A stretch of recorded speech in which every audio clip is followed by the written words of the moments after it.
Facilitation is, by definition, the maintenance of a pool of neurons in a state of partial or subthreshold excitation.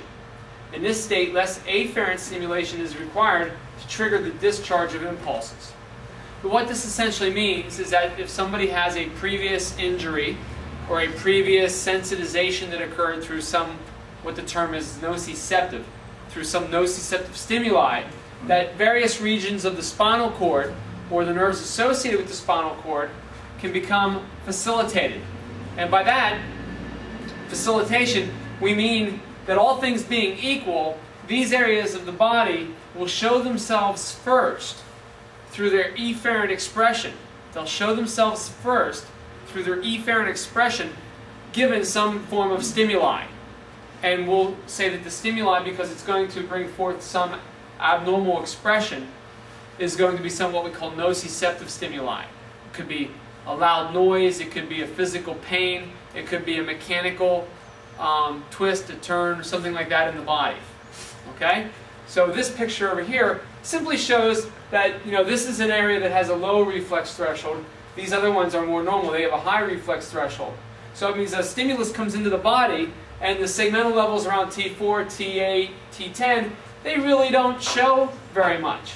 Or the information comes in through, say, at the level of T10, it doesn't show itself at T10. It'll propagate. It'll ascend and descend the cord. The place it shows itself, the place that it will manifest itself, is that area, that region that is facilitated. So in this example, say something came in at T10, picked up by T10 afferents. Comes into the spinal cord and it ascends and descends, and it doesn't express itself anywhere where you could see it in the body, except it finds the area that had been previously sensitized or facilitated, in this case, T6. So something that originally was perceived or came into the body through T10 may express itself efferently, which is how expression occurs, is efferent, at a level of T6, and anything that T6 is associated with. Okay?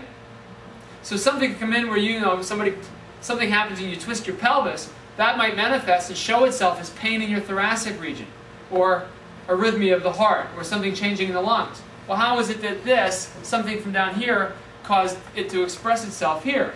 Well, from a facilitation concept and a neural concept, the afferent information came in here, it went through the system, but only showed itself in that area that was primed and ready to show itself. And that's the concept of facilitation. We just said, as in a non-facilitated case, this would be a relatively benign thing. You back into a wall, oh, I bumped myself, no harm done, no big deal. But in somebody who has been previously primed, if you will, if they're facilitated, they bump into this and then they're like, oh, I got that thing in my back or my neck or that heart palpitation's coming back. Why? Because that afferent information propagated through the body and it showed itself efferently through an area that had been previously facilitated.